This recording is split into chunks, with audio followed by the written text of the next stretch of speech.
Telephone করতে থাকে। রাখেন মেজর জেনারেল, আমাদের খাতরা ট্যাক্সের পয়সা টাকা রাখেন আপনি। হ্যাঁ দেখবে কি জন্য আপনি ঘুষ নেন তখন ওই মেজর জেনারেল নিয়ে করে না। প্লিজ আপনি প্লিজ আপনি প্রমাণ দিবেন।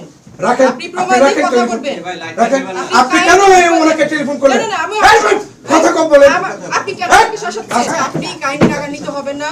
আপনি কেন ওনাকে টেলিফোন করলেন? গেট ভেঙে দিলেন। না না না না না, আপনি ওনাকে কেন ফোন করলেন? হ্যাঁ আমরা যে জন্য আসছি আমাদের যে এই না স্যার ঠিক আছে, আপনার নাম ইউনিফর্মের নাম নাই কেন আপনার? স্যার একটু ইউনিফর্মের নাম নাই কেন আপনার? আচ্ছা স্যার আমার আপনার ইউনিফর্মের নাম নাই কেন? হ্যাঁ দেখতে দেখেন তো দেখেন ইউনিফর্মের নাম নাই কেন? ইউনিফর্মের নাম নাই কেন আপনার? কাট দিচ্ছি স্যার, আমার কাট দিচ্ছি।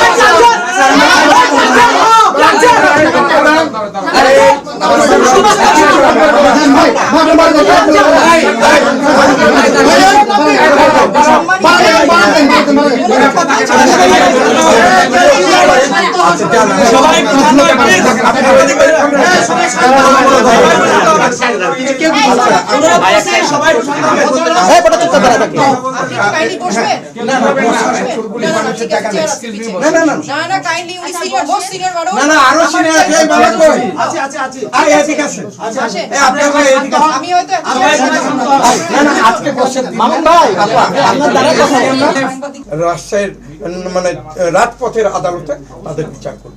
সেই ক্ষেত্রে আপনি আমরা যে এসেছি এটা টেম্পটেড হওয়ারই কারণ আছে। হাজি সাহেবরা বসে আছে রৌদ্র, এখানে কত মানুষ হয়রানি হচ্ছে। আপনার এখানে আনসার থেকে শুরু করে প্রত্যেকটা আপনি আমরা জানি না আপনার বিরুদ্ধে কোনো অভিযোগ নেই। সেই ক্ষেত্রে মনে করেন যারা পাসপোর্ট নিতে আসে তাদেরই এন্ট্রান্স আছে, যেমন আপনারা প্রথমেই বলেন আপনারা বাধাগ্রস্ত হয়েছেন, তাহলে কি থাকতে হবে? একটা পাসপোর্ট আবেদনকারীর আবেদনপত্রটা থাকতে হবে। তারপরে সে পাসপোর্ট পাচ্ছে না বা পাসপোর্ট নিতে এসছে, তার কাছে রিসিপ্ট থাকতে হবে। এছাড়া শিশু, তাদের জন্য তাদের সাথে বাবা মা থাকবে, অসুস্থ তাদের সাথে অ্যাটেন্ডেন্স থাকবে, স্বামী স্ত্রী থাকবে, বাচ্চা কাচ্চা থাকবে, এটাই তো স্বাভাবিক, তাই না? এর মধ্যে আপনি যেটা বলছেন যে অনিয়ম হচ্ছে, এই জিনিসটা ভাই আপনাকে বারে বারেই বলছি যে আমাকে একটা দেখান, এইটা ধরার জন্য অবশ্যই দেখান। আপনারা লিখিত দেন না তো, লিখিত দেন না তো, লিখিত দেন, দেখেন অ্যাকশন কিভাবে হয়।